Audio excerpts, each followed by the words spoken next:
Quero que você abra em Mateus capítulo 5, Mateus 6, perdão. É, a gente vai ter uma participação depois das crianças, vou ter que até usar relógio. Hoje eu estou muito tradicional. Com relógio, camisa, iPad, tá muito chique, cara. Eu quero ler o versículo 9 até o 15. Diz assim: Pai nosso que estás nos céus, santificado seja o teu nome, venha o teu reino, faça-se a tua vontade, assim na terra como no céu. O pão nosso de cada dia dá-nos hoje, e perdoa as nossas dívidas, assim como nós perdoamos os nossos devedores. E não nos deixeis cair em tentação, mas livra-nos do mal, pois teu é o reino, o poder e a glória para sempre. Amém. Porque se perdoardes os homens as suas ofensas, também o vosso Pai Celeste vos perdoará. Se, porém, não perdoares os homens as suas ofensas, tampouco o vosso Pai vos perdoará as ofensas. Amém. Bom, nós, como falamos, temos tentado entender esse sermão, não só entender, compreender, meditar e ser transformado pelas palavras de Jesus, mas nós entramos no capítulo 6 e a gente viu que Jesus ele quer trabalhar uma coisa séria no nosso coração, ele quer tirar todas as impressões de nós e transformar todas as nossas ações em verdade. Por isso que ele começa o capítulo 6 falando da forma que nós oramos, da forma como nós entregamos a oferta ou a esmola, depende da sua versão, e da forma como nós jejuamos, como o Tiago trouxe aqui a mensagem.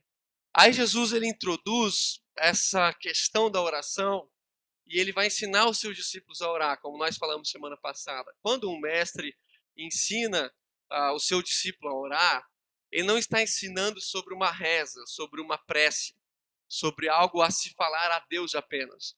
Ele está ensinando o discípulo a toda a sua cosmovisão, que é traduzida na oração. A oração para um judeu, para um mestre, para um rabi, não é apenas falar com Deus.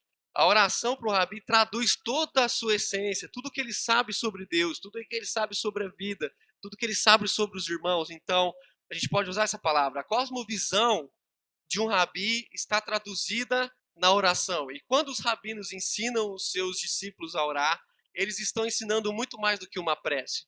É essa máxima que nós queremos ter aqui enquanto a gente trabalhar a oração do Pai Nosso. E isso você tem que ter em mente. Não, Jesus não está nos ensinando uma forma certa de orar. Jesus nos está ensinando uma forma conveniente, boa de se viver.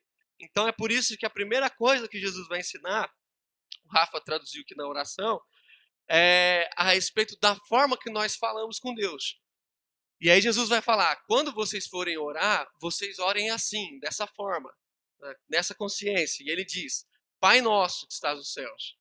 Então nós meditamos aqui sobre essa questão da paternidade de Deus, o quanto é difícil para nós trabalharmos Deus como um pai, o quanto a nossa tradição a religiosa natural de todos nós trabalhou nossa vida a uma conversa, a um diálogo com um Deus, e muitas vezes fundamentada num diálogo com um Deus Senhor, que é um Deus Senhor bravo, que você tem que ter um pouco de medo dele, que dependendo das coisas que você faz, ele te pune, que se você fizer alguma coisa, ele tira a sua bênção, e ele te prejudica, e a gente nunca foi ensinado, pelo menos eu, a trabalhar a relação com Deus, que é Senhor de todas as coisas, mas que a nós, os seus filhos, foi nos dada a graça de conversar com esse Senhor de tudo e de todos, na essência de uma família. Então, o que nós tentamos falar aqui semana passada? É que Jesus, Deus, a Trindade, ele é o Senhor de todos. Então não há ninguém que não esteja debaixo do senhorio de Cristo. Não há ninguém, não há ninguém. Ninguém que respira não está debaixo do senhorio de Cristo, de Deus. No entanto, nós que entendemos a sua palavra, estamos debaixo desse senhorio, mas agora nós podemos o tratá-lo de Pai. E aí foi que nós falamos do apóstolo Paulo, que entendeu isso muito bem, que em quase todas as suas cartas ensina as igrejas a conversarem com Deus a partir da sua paternidade. Bendito o Pai do nosso Senhor Jesus Cristo. Então é esse o ensino que nós temos que trabalhar aqui. Então há muita resistência no meu coração, há muita resistência possivelmente no seu coração, porque nós não fomos ensinados a conversar com Deus a respeito das angústias do nosso coração. E é por isso que mais tarde Jesus vai falar sobre isso. Ele vai falar assim: quando vocês pedem, a, a, o que vocês acrescentam a Deus quando vocês falam com Ele? O que vocês falam para Deus que Deus já não saiba? Então todas as petições já estão no conhecimento de Deus. Então a oração não é para ver se a gente informa a Deus das coisas que por acaso ele ficou esquecido. A oração é para que a gente, sabendo que Deus já sabe, possa falar com Ele, porque Ele é o nosso Pai. Então essa é a graça de Deus. E a gente está trabalhando nesse amadurecimento, porque Jesus não é para nós apenas o nosso Redentor. Ele é o nosso Redentor e irmão. É aquele que se entregou por toda a família. Então ele é o irmão mais velho que se entregou por todos nós, para que a gente pudesse voltar a conversar com o Pai. E é maravilhosa a forma como Jesus trabalha isso.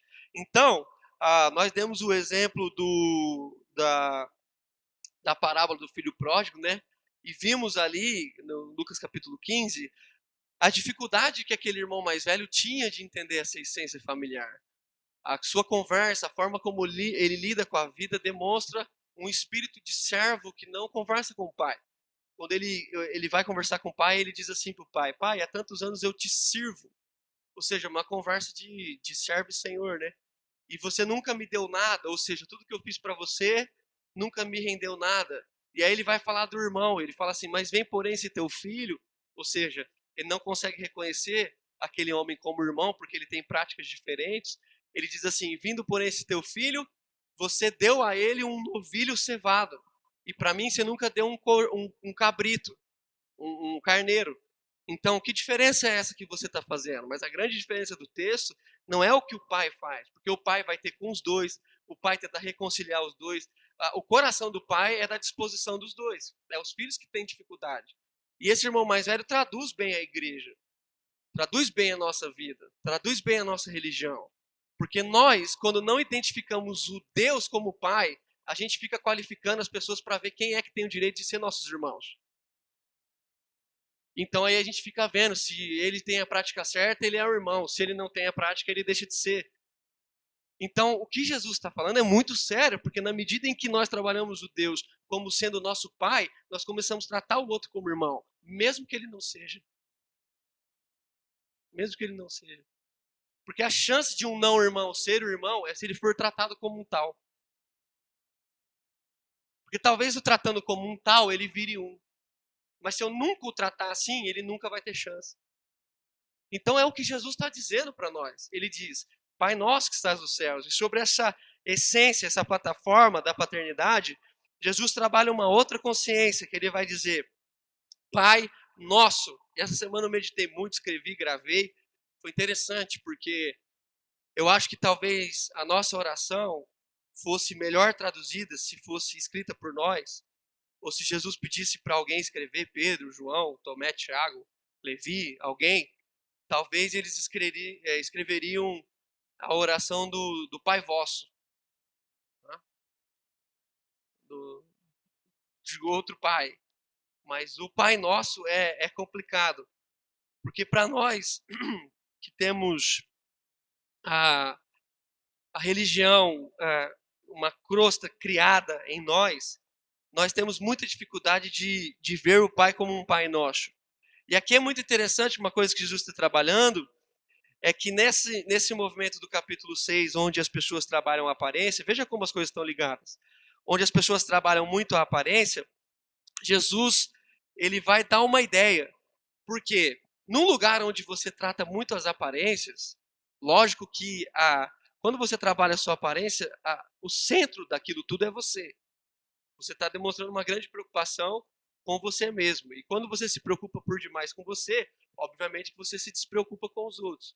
E aí Jesus vai começar a trabalhar essa ideia do nosso, e nesse universo em que nós também estamos inseridos, faz muito sentido voltar a orar ao Pai Nosso, voltar a meditar no Pai Nosso, porque para que não haja mais, não haja, mas para que diminuam as resistências, tanto com Deus, que já sabe de tudo, quanto com os irmãos, para que a gente não precisa vestir máscaras, ambientes obscuros, ou viver um ambiente de convencimento para que eu faça tudo para convencer o meu irmão de que eu sou irmão dele. Jesus vai trabalhar uma coisa muito séria e tem tudo a ver com o que os discípulos poderiam e podiam entender. Presta atenção. Nós fomos criados, nós fomos gerados, nós todos aqui, fomos gerados numa patente onde o ser humano tem em si o centro de todas as coisas. Todas as pessoas veem o mundo a partir de si. Todas as pessoas. A realidade é que existe, então, o mundo de todos. Todo mundo, cada um tem o seu universo. Cada um acha o que quer, cada um pensa o que quer, cada um se tem no direito de fazer o que quer. Há uma dificuldade grande hoje nos nossos dias, por mais que a gente fale de comunidades, não só evangélicas, mas o universo está falando de comunidades, de famílias. Nós estamos falando ainda numa percepção de quem eu sou, porque a partir do que o outro faz, se ele não fizer o que eu quero, ele deixa de ser comunidade. Então, ele não é tão comunidade. Ele não é tão irmão assim. Ele só é irmão se ele fizer a mesma coisa, se ele vestir a mesma roupa, se ele traduzir a mesma essência. Na oportunidade que você tiver de não tratá-lo como irmão, você não o desperdiçará. Porque, na verdade, você e eu temos nós como centro. A pergunta que eu faço é, aonde é que isso começou? E teologicamente a gente tem que responder, né? Alguns já sabem dessa resposta, mas a gente tem que falar. Isso começou no Éden. Eu gosto muito de Gênesis capítulo 1, 2 e 3. Já falei nos casamentos dos irmãos, possivelmente fale no Rafa. Os caras não querem só que eu pregue, eles querem que eu pregue a coisa nova todo dia. É mais caro, o sermão novo é mais caro. Não é fácil. Todos os amigos em comuns, todos foram nos 20 casamentos que eu fui. Todos falaram, sermão novo, hein? Nada de boda de canal, os caras já me dão meus sermões que eu tenho pregado. Interessante, né? Tá bom. Então tá. Aí, eu gosto muito de meditar no Gênesis 3. Eu gastei um bom tempo da vida meditando em Gênesis 3. Conversei muito com o Rafa. Quando a Doca começou, depois a gente escreveu aquela cantata que tem tudo a ver com o início, com João capítulo 1, mas com Gênesis também. E é interessante como as coisas em Gênesis capítulo 3, capítulo 2, elas se discorrem. E o capítulo 1 também. E como nós não entendemos, eu acho que eu não entendi todo o texto, mas eu acho que também muitos irmãos não entenderam todo o texto. E é por isso que a gente compartilha, para que os irmãos acrescentem conhecimento e virtude. Quando Deus criou o homem, é muito ruim no português, porque a palavra homem no português, ela tem a ideia do homem, humanidade, e homem, sexo masculino.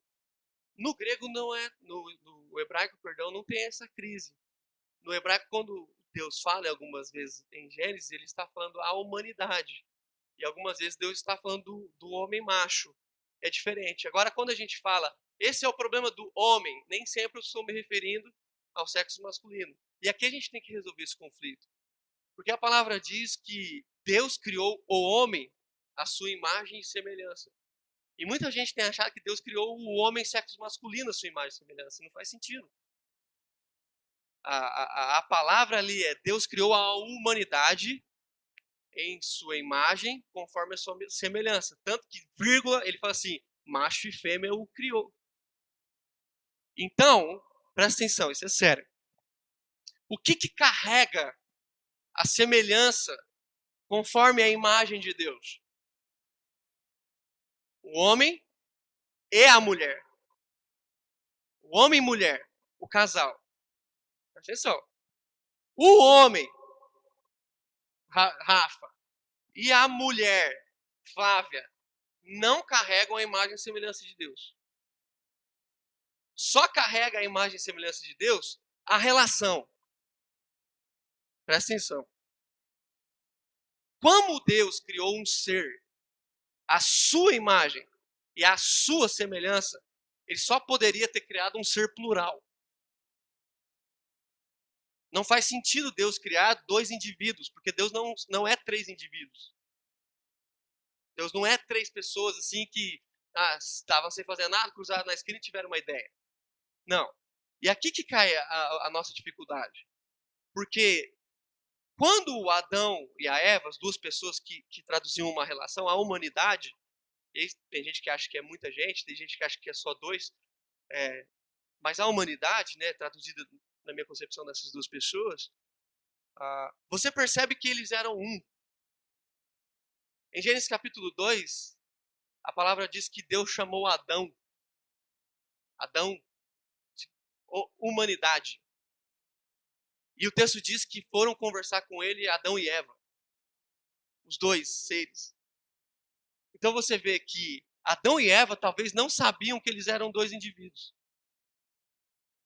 Talvez eles foram pegos de surpresa. Porque a primeira coisa que aconteceu quando eles pecaram foi a percepção da individualidade. A primeira coisa que eles perceberam é que eles estavam nus. E eles se envergonharam. Se envergonharam de quem? Se envergonharam de quem? Do outro. Que outro? Que nasceu no pecado. Porque não havia outro. Por isso que a palavra diz que eles formavam o quê? Uma só carne. Mas o pecado fez com que esses dois que eram um se tornassem agora um mais um. E aí o que aconteceu? Eles se envergonharam. E a segunda coisa que acontece, eles se acusam. Eles se acusam. Então eles começam a se acusar. Deus conversa com o homem, o Adão, e fala assim, cadê? Quem que fez isso? Ele acusa sua esposa. Deus conversa com a Eva, ela acusa a serpente, ninguém chama a responsabilidade. E é interessante que eu creio que quando o homem e a mulher pecaram, não foi só o homem, não foi só a mulher, foi o casal, porque eles não eram dois. A gente tem que meditar nisso, né? Meditar nisso. Não foi a mulher, não existia um indivíduo. Não foi a mulher, eles não eram dois. Eles pecaram. A culpa é dos homens. Não é da mulher e não é do homem, é deles. E aí o que aconteceu? Eles se acusam, eles provavelmente brigam, eles fazem roupas. E a partir daqui parece que foi colocado um chip nos dois. E um chip do eu. Porque eles têm filhos. E os filhos se matam. E por que os filhos se matam? Porque um filho achou que o outro tinha entregado algo melhor. Nasceu uma inveja no coração. Por que nasce a inveja no coração? Não uma disputa. E olha o que vai acontecendo com a história. E essa humanidade, você tem que entender isso. Você tem que entender isso. Nós não carregamos como indivíduo, a imagem e a semelhança de Deus.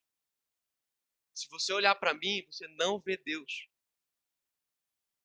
A única chance de você ver Deus é quando você me ver com alguém. Porque aí eu e ele traduzem Deus. Um homem não traduz Deus.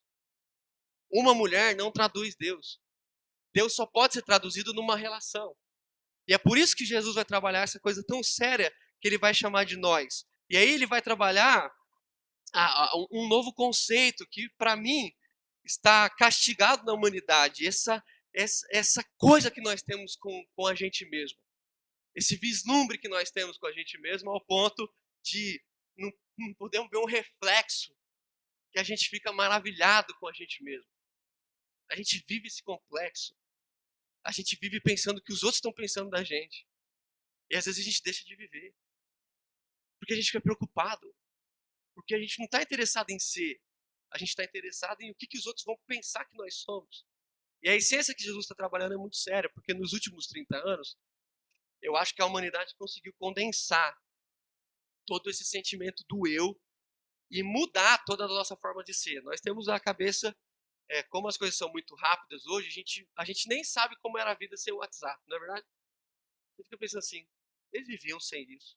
Você vivia sem isso há 4 ou 5 anos atrás. Eu lembro quando a Fábio foi morar nos Estados Unidos, ela falou, tem uma super novidade, o WhatsApp, manda mensagem de graça.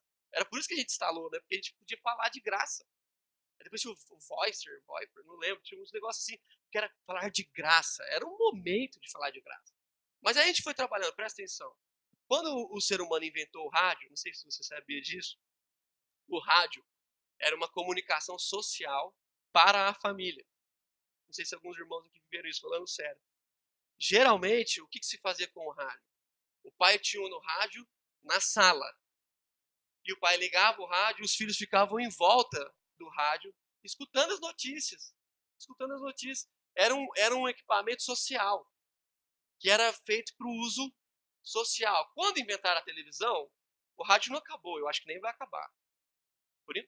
Eu acho que a televisão vai acabar, mas o rádio vai continuar. A gente não quer mais ver, a gente quer ouvir. A gente está voltando. Mas não é essa a pregação. Ah, e aí, quando, quando a gente migrou para a televisão, vocês vão lembrar, só tinha televisão na sala. E não era por falta de recurso. Não era por falta de recurso. Os ricos só tinham televisão na sala. E era aquelas televisões grandes, já tinha televisão grande de rico. E por que só tinha na sala? Porque ainda tinha uma concepção social do aparelho televisor. Mas as coisas foram modernizando, foram inventando as televisões menores. E a gente foi levando a televisão para o quarto. Por quê? Com a televisão no quarto, a gente acabou com um problema social. Qual? Qual canal nós vamos assistir? Que sempre foi um problema social. Seu pai queria ver jornal, você queria ver desenho, sua irmã queria ver notícias, e vocês tinham que entrar num conselho. Interessante, as crianças sabiam se resolver. Os pais falavam assim, então você vai ver 15 minutos do que você quer, 15 minutos do que você quer, tá bom? Tá bom. Hoje não. Hoje as crianças não suportam isso, elas têm que ter um movimento diferente. Aí a gente levou a televisão pro quarto. No quarto a gente resolveu um problema social. 2. Porque quando a televisão foi pro quarto, a gente inventou o controle remoto. Porque também levantar para mudar de canal é um exercício assim, angustiante, né? É muito exercício, você tem que levantar e mudar de canal. Porque você tinha 5 opções. Você tinha 5 opções. Hoje tem 300, mas a gente só vê Globo, né? Não sei porque que tem outra, né? Só vê de futebol. Então a gente vai percebendo que da televisão a gente migrou para o computador. Do computador a gente migrou para o notebook. E quando se inventa o notebook, se inventa um meio de trabalho no começo, né? Hoje não tanto, vamos pensar assim. E quando a gente tem o notebook, a gente resolveu um problema também. Porque quando a gente tinha só o computador daquele de tela grande, de CPU gigante, um 486 na sala, que para ligar demorava 5 minutos, tinha que esperar meia-noite para conectar na internet. E aquele negócio era um negócio social, era social. E aí foi migrando, e olha o que foi acontecendo. Por exemplo, quando a gente era criança, não faz muito tempo, né? Mas tinha um horário de almoçar. Essas loucuras do passado, estranhas, né? Que a gente esperava para almoçar junto. Né? E aí o Cortella, não é a Bíblia que está falando, é o Cortella, eu gosto do Cortella. Ele fala uma coisa muito engraçada, que ele fala que a coisa do século XX que mais prejudicou a família não foram as guerras. Sabe o que ele fala que foi? O micro-ondas. Assim, não, cara, que problema? Não tem problema. Porque com a invenção do micro-ondas, eu já não preciso mais esperar os outros para comer. Agora eu esquento a comida na hora que eu quiser. E com a invenção do micro-ondas, a gente distanciou as pessoas, porque havia uma briga teológica na minha casa. Por exemplo, o feijão vai por cima ou por baixo do arroz? Claro, depende da família. Interessante, o miojo, você come ele como uma sopa ou você só pega o macarrão? Depende do filho. Depende do filho. Tem o filho que come só o macarrão, tem o filho que vai como sopa, tem o filho que só comia cortadinho, tem o que enrola o garfo. E sabe o que era mais interessante? As mães sabiam. Esses dias a Carol teve reunião com uma mãe e a mãe perguntou para ela se o filho dela come brócolis. A Carol tinha que falar se o filho da mulher come brócolis. Não sei se é brócolis, mas come, meu filho come alguma verdura, ele come alguma coisa assim? Come, aqui ele come. Não, mas na casa não come. E aí a Carol teve que falar para a mãe que o filho dela gosta. E o que está acontecendo com a gente é muito louco, porque geralmente quando você ia no restaurante era um evento. Tinha a brincadeira do passo sal. Lembra, né? Passa o sal, o cara jogava o sal, aquela mesa comprida. Tinha aquelas coisas que a gente ficava brincando. Hoje tem mais não. Cada um na sua. Por quê? Uma invenção que o Brasil trouxe. Você acha que o Brasil não traz nada de ruim? O Brasil traz também. O self-service foi traduzido aqui no Brasil. Em 1984, lá em Minas, Belo Horizonte. Quando você ia no restaurante, não tinha esse negócio sofisticado. Você servia você mesmo. Não é sofisticado, era pecado. Você serviu você mesmo. Santidade nas famílias tradicionais era um servir os outros. Porque você não tinha essa opção. Você ia na casa da sua avó, que dia que você pôs comida no prato da sua avó? Ela nunca queria deixar, de jeito nenhum. Você chegava lá, ela ia pondo. Você gosta disso? Você falava, não, não dava tempo. Ela já colocava. Gosta, você gosta, tá precisando. E você fala, não, não gosto. Não dava tempo. Mas o que você fazia? Você comia. Então você aprendia a conviver. Aprendia a falar, a fazer coisas que você não gosta. As crianças não querem fazer mais coisas que elas não gostam. Então presta atenção. Olha como nós traduzimos ruim esse negócio. Antigamente o telefone era para ligar. Hoje em dia, quando o meu telefone toca, até acelera meu coração. Eu falo, meu Deus. Porque não existe mais ligação. Ligação é só para... Ou é ruim, muito ruim, ou é muito bom. A gente usa o celular pro WhatsApp, mas geralmente para as câmeras, né? A gente fica vendo o celular por quantidade de megapixels de câmera, né? Um dia eu perguntei para um cara de um celular que fez um up, assim, tipo, o X virou o X, não sei o que lá. Falei, o que é a diferença desse celular? A câmera. Mas não era para ligar? Por exemplo, hoje é dia dos pais. As crianças vão cantar aqui. Quem trouxe a câmera? Tá vendo? Então por que a gente não trouxe a câmera? Porque o nosso celular dá conta. Mas era só para ligar. E aí a Sony revolucionou. A Sony, ela fez um celular agora que tem a câmera da frente frontal com mais megapixels do que a outra. Porque no fim, para que serve um celular? Para tirar foto de quem? Sua, claro. E aí você fica tirando fotos suas e apagando e tirando de novo e vendo qual que fica melhor e postando, e posta alguns versículos, né? Não tem nada a ver com o texto. Não precisa, é só postar foto, velho. Não precisa ter versículo, entendeu? Nem mensagem para alguém, é só uma foto. Então vai vendo o que a gente foi fazendo. A gente traduziu nossa câmera fotográfica. Antigamente, para tirar foto, você precisava de quem? De pelo menos uma pessoa para tirar para você. Você ia viajar, você ficava angustiado. Você ficava tentando chegar nas pessoas para ver se... Aí rolava uma interação. Você pode tirar foto Você tira a minha e depois eu tiro sua? Beleza, hoje não acontece mais. Se você chegar e falar para a pessoa, quer que eu tire sua foto? Ele fala assim, vai me roubar? Vai pegar meu celular e sair correndo? Não existe mais a interação. Cada um tira suas próprias fotos, no seu próprio ângulo. Antigamente, para tirar uma foto coletiva, a gente tinha o time. Era muito louco. Você apertava a câmera e saía correndo. A foto nunca ficava boa. Isso só ia ver 20 dias depois. Trabalhava a sua ansiedade. Você tinha que esperar revelar. Esperar para buscar. Esperar para mostrar para os outros. Trabalhava o ser humano. E hoje não. É instantâneo, mas nunca ninguém mais tem foto, não. Mostra a foto do seu filho que não seja no seu celular. Não temos mais. Não temos mais álbum. Então vai vendo, a gente foi traduzindo, tô indo pro fim. E isso entrou na igreja. E modificou a forma da igreja ser. Eu não estou na igreja antes de eu nascer, né? Mas eu sei a história. E é interessante como a igreja migrou. Como a igreja ela tem que ser um lugar de satisfação pessoal. As pessoas acabam o culto e elas fazem uma pergunta.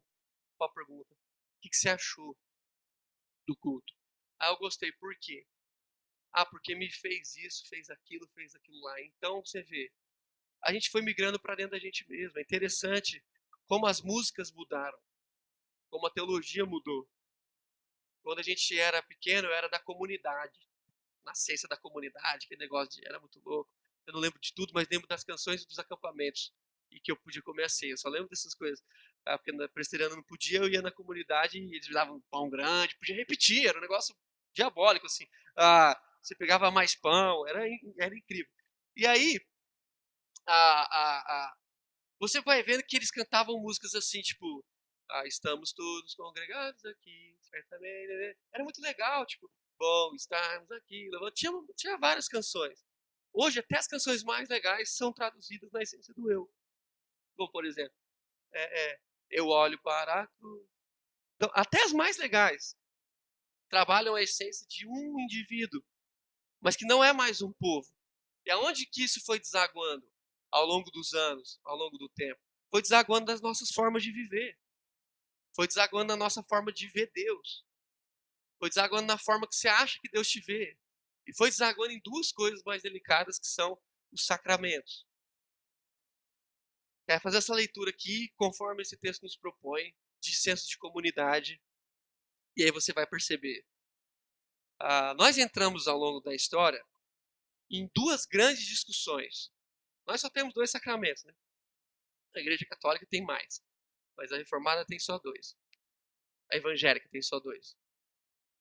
Que são batismo e ceia.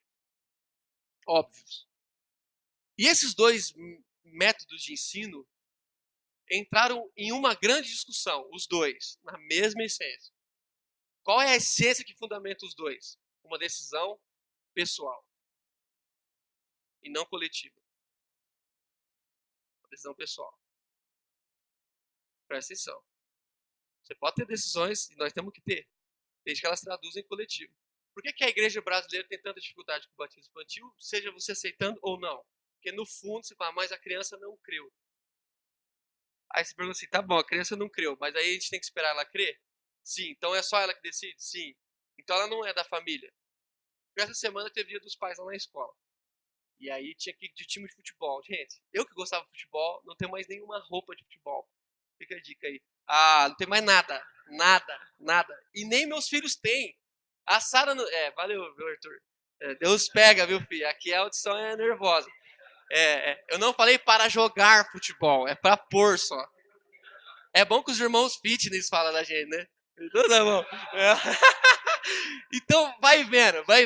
Aí o que acontece? A Carol falou assim, você tem que levar roupa de futebol. Eu falei, eu não tenho. Pera aí um pouquinho, vai na titia. Aí eu não tenho. Aí olha o que aconteceu, presta atenção. A Carol falou assim, vou pedir emprestado.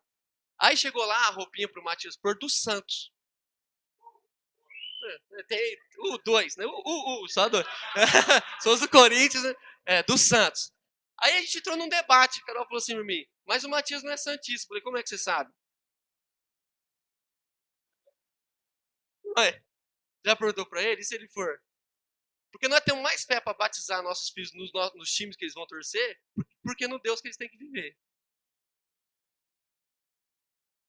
Aí a gente nasce assim, São Paulino, não pode usar a camiseta do Santos. Falei, deixa o moleque usar a camiseta do Santos. Eu não tô preocupado com que time que ele vai torcer. Eu tô preocupado com que Deus que ele vai servir. Bota a camisa do Santos no moleque. Eu sou santista? Não. Conheço só 2 ou 3. Mas olha que interessante, eu fui santista. Deixa eu contar uma coisa séria pra você. Eu fui santista até os 3 anos. Na hora que eu percebi a vida, eu falei assim, por que eu sou santista, gente? Meu pai falava, porque o Pelé, você não sabe que o Pelé... Eu falei, eu não sei mesmo. Na época que eu nasci, o São Paulo ganhava tudo. Era o Palmeiras em 90 e depois o São Paulo ganhava tudo. Eu falei, então tem que ir pro time que ganha. E eu virei São Paulino. Então olha como a gente resolve as coisas. Presta atenção. Você nunca perguntou pro seu filho as coisas assim, mas na fé você tem que perguntar. Tem que perguntar para ele. Então, onde gira nosso mecanismo religioso? É que nós estamos criando seres individuais para verem o que eles querem viver da sua própria fé. E não ensinando os nossos filhos ao Deus que eles devem servir. Por exemplo, existe chance da Sara desviar? Todas. Mas o dia que ela quiser sair, vai ser uma escolha pessoal para quem sai. Como os 2 filhos da... Obrigado, filho. Como os 2 filhos da parábola. Presta atenção. Os 2 filhos da parábola começaram a parábola onde? Dentro de casa. E terminaram fora. Por que eles terminaram fora? Por que eles terminaram fora? Porque eles quiseram. Problema deles. E quando eles estiveram fora, como que o pai tratou com eles? Da mesma forma, como se eles estivessem dentro. Então presta atenção, a gente mudou. E a ceia, que era a congregação local, vibrante na ceia, virou também um negócio pessoal. E aí Paulo vai escrever. Paulo escreve sobre isso. É muito interessante. Você vai perceber que Paulo fala assim, gente, vocês estão comendo depressa. Vocês estão bebendo demais. Tinha gente que ficava bêbado na ceia. É concebível isso na religiosidade? Sim. Porque se o seu anseio é por beber demais, se você beber demais, na época era vinho, você vai ficar bêbado. Mas por que Jesus não ficou bêbado na ceia? Porque ele entregava demais. Porque Jesus era homem. Se Jesus bebesse muito, obviamente, ele ficaria embriagado. Mas como a crise de Jesus não era o tanto que ele poderia receber, era só o tanto que ele poderia oferecer, ele nunca ficou bêbado. E aí Jesus foi falar 5 coisas, não vou falar cada uma, mas 5 expressões que Jesus trabalha a coletividade. A primeira delas, que ele ora, é o pão nosso. Olha que legal. O pão não é mais meu, o pão não é mais seu. O pão é nosso. O pão na Bíblia significa sustento, obviamente. Por isso que Jesus fala, eu sou o pão da vida, né? O Rafa tem, sabe mais que eu. É o sustento. O que Jesus está dizendo? O sustento, a responsabilidade de sustento é de quem? É nossa. Então não haverá nos nossos meios, na nossa congregação, pessoas, presta atenção no que eu estou te falando, pessoas com falta de pão. Não haverá. E se um dia a gente souber que tem alguém com falta de pão, nós vamos levar. O básico, nós vamos dar. Quem? Qualquer um. Chegou no nosso ouvido, a gente entrega. Jesus fala outra coisa, ele fala do perdão. E eu te pergunto, quem perdoa o pecado? Não é Deus? Sim, mas a congregação necessita do perdão um do outro. Quem ministra perdão no coração dos outros são as pessoas. Quem convence o ser humano é o Espírito. Mas quem ministra são as pessoas. Interessante, olha o que Jesus fala. Ele fala que o perdão é administrado e o perdoar também. 3, 4, Jesus diz, é nossa também as dívidas, que aqui não é dívida financeira, está falando dos pecados. E por último, Jesus diz que as tentações são nossas. Olha que legal. Olha que legal. Olha que interessante. O que Jesus está trabalhando no nosso coração, meus irmãos? Jesus está trabalhando 5 temas que podem traduzir a vida de um ser humano. Ele está dizendo assim, não há mais em você a consciência de que o pão é seu, de que o perdão é seu, de que o perdoar é seu, de que as dívidas são suas, de que as tentações são suas. A partir de agora é tudo nosso. Interessante que quando a gente fala que é tudo nosso, a gente sempre pensa no que a gente ainda tem para ganhar de alguém. Eu dava ilustração de uns tênis. Eu sempre gostei de tênis, eu não ligo para roupa, mas eu gosto de tênis até porque a roupa não tanto faz, mas tênis deixa confortável, né? E aí eu ganhei um tênis da Flávia. Ela trouxe para mim quando ela morava lá, não sei se foi de aniversário, já queria pedir perdão de alguma coisa. Ela trouxe lá o tênis. E era um tênis que eu gostava muito, usava só de vez em quando. Aqui era muito caro, lá não era tanto, e ela trouxe para mim. Um dia um cara que eu estava evangelizando chegou para mim e falou assim, quanto é que você calça? Eu falei, 41. Ele falou, por quê? Ele falou, eu também. Eu falei, problema seu. Aí ele falou assim pra mim, você não ensina aqui evangelho, essas coisas de repartir? Eu falei, sim. Aí ele falou assim, então, eu queria o seu tênis. Eu falei, mas eu tenho outros lá, você pode pegar. Tem o do futebol, tem os rasgados lá. Aí, brincadeira, eu não falei isso. Eu falei, você chegou seu muito desse tênis? Aí ele falou assim, sim. Aí eu tirei e dei pra ele, fui embora descalço. Eu cheguei na minha casa, outro cara fez a mesma coisa. Que ele contou, e aí outro cara fez a mesma coisa, e eu dei o outro tênis pro outro cara. Aí outro dia o pessoal começou a jogar bola quando eu morava no JV, e eu fui pegar o meu tênis que ficava lá fora de casa. A hora que eu fui pegar, tinha um cara com o meu tênis lá embaixo jogando. Eu desci descalço, o cara com o meu tênis. Eu falei, esse tênis aí não é meu? Ele falou assim, você não ensinou que é tudo nosso? Aí eu falei, ensinei, mas então vamos, cada um numa partida. E eu achei interessante, porque eu saí contando essa história, e quando acabava a pregação, sabe o que os caras me falavam? Quanto é que você causa? É que ignorância, né? A gente sempre vai escutar pensando ainda no que a gente pode receber. E o texto bíblico diz que na noite em que Jesus foi traído, tendo dado graça, repartiu. Então a espiritualidade onde tudo é nosso não é para ver o que eu posso usufruir dos meus irmãos. É para ver o que está faltando na vida do meu irmão, porque eu estou louco para entregar. Tem um cara louco para entregar, tem um cara louco para receber. Eu vou lá e entrego e esqueço. Porque amo. Então Jesus está falando assim em nome de Jesus. Tudo é nosso. A gente vai ter a apresentação das crianças. Não tinha dia melhor para pregar isso aqui. Não tinha dia melhor. Tem muita soberania, sou encanado. E Deus com essas agendas. E a gente vai ver as crianças aqui cantando. Provavelmente elas nem saibam a letra. Vai ter legenda, mas elas não sabem ler, então qual a diferença?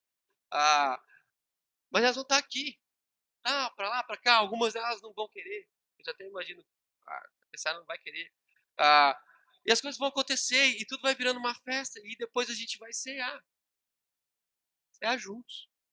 Então as crianças vão cantar, elas fizeram um presente pro papai. Se você é pai e não tem filhos na Doquinha, talvez não tenham lembrado de você, mas a gente dá um jeito. Porque foi a Doquinha que fez, né? Você vai receber um presentinho, um bombonzinho que a Carol fez. Graças a Deus, obrigado, Carol. Se vocês quiserem comprar, a Carol tá vendendo doce, tá vendo? Tá todo mundo fazendo festa, tem uma irmã vendendo doce, tem a Camila. Não falta recurso aqui, não. Não falta recurso. E a gente vai viver esse negócio juntos aqui. Então as crianças são filhos de quem? São filhos nossos. São filhos nossos. As crianças bem-vindas. O Léo postou uma foto hoje com as duas neném. Com as duas neném não, né? Porque a Raíssa já não é mais neném. Mas em algum lugar que não era a casa deles. Pensa no cara que ficou feliz. Eu falei assim, nossa, aleluia. Elas vão na igreja, velho.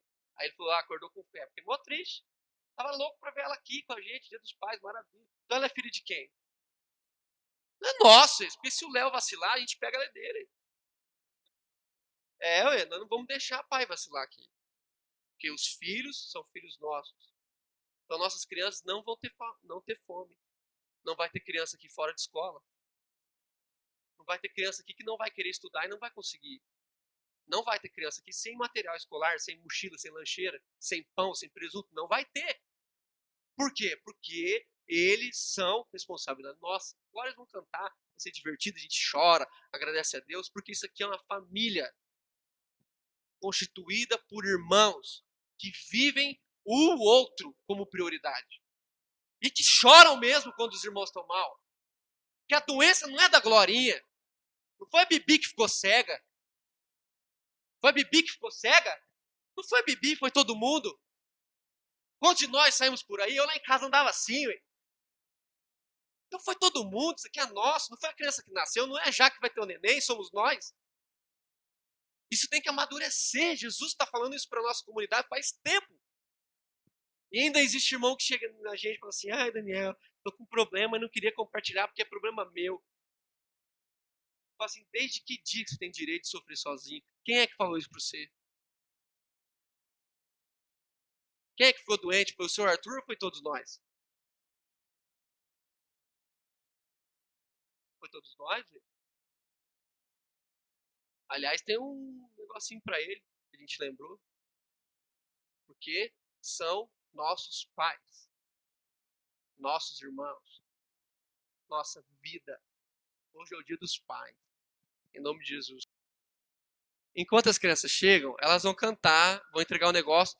E depois, quem vê pensa que eles são assim, né?